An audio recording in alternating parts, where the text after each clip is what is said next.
This is Warriors Unfiltered. I'm Lawrence Scott. Thursday night here at Oracle Arena is Game 1 of the NBA Finals. Warriors hosting the Cleveland Cavaliers. And on this Wednesday, Media Day taking place here at Oracle Arena. And we got a chance to talk with various members of the media who have followed the Warriors throughout this season about their thoughts of the keys for the Warriors during this NBA Finals series. I think keeping their nerves and the anxiousness down. Klay Thompson just yesterday talked about that. I was fascinated with how honest he was, how candid he was about that concept, that it's the finals. These are young players who have not been here, and to Klay's credit, he was well aware, I need to keep the nervousness at bay. I need to not be overly anxious, because as skilled and talented as these guys are, if you've got the yips, you're not going to hit shots. So I think for them, keeping their minds right, being focused, and going out and being who they are, which is an expression that's overused but accurate in pro sports. Just go be who you are.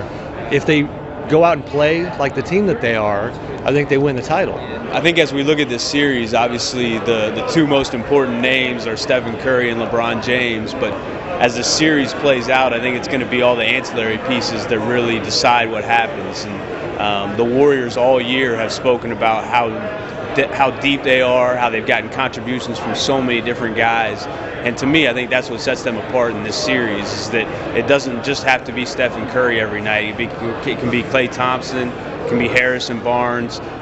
We've seen Andre Iguodala come off the bench and win games. Same for Sean Livingston and Mo Spates. So, and even Leandro Barbosa. I think that's probably what makes the difference for the Warriors in this series. I think Andrew Bogut's a really big key. I know he's probably a player that people aren't talking about a lot, but this is a Defensive Player of the Year candidate and somebody that could actually clog the middle.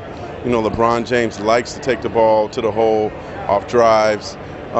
So does J.R. Smith. So does Kyrie Irving with the runner.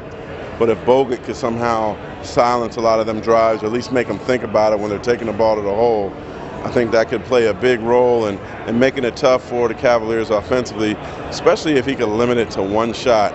So he's certainly one big key, I think. You know, obviously Klay's health. I think Klay will be fine.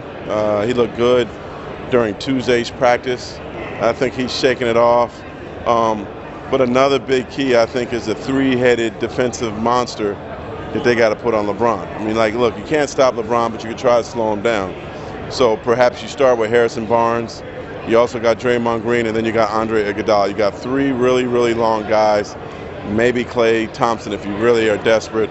But you have length, you got toughness to try to slow him down and make it tough for LeBron the entire game. There's never going to be an easy defense assignment that he has to encounter. And that's something I think the Warriors have to use to their strength as well. So those are the three keys, and we'll see what happens. All right, Game 1, Thursday night right here. Tip-off at 6 p.m.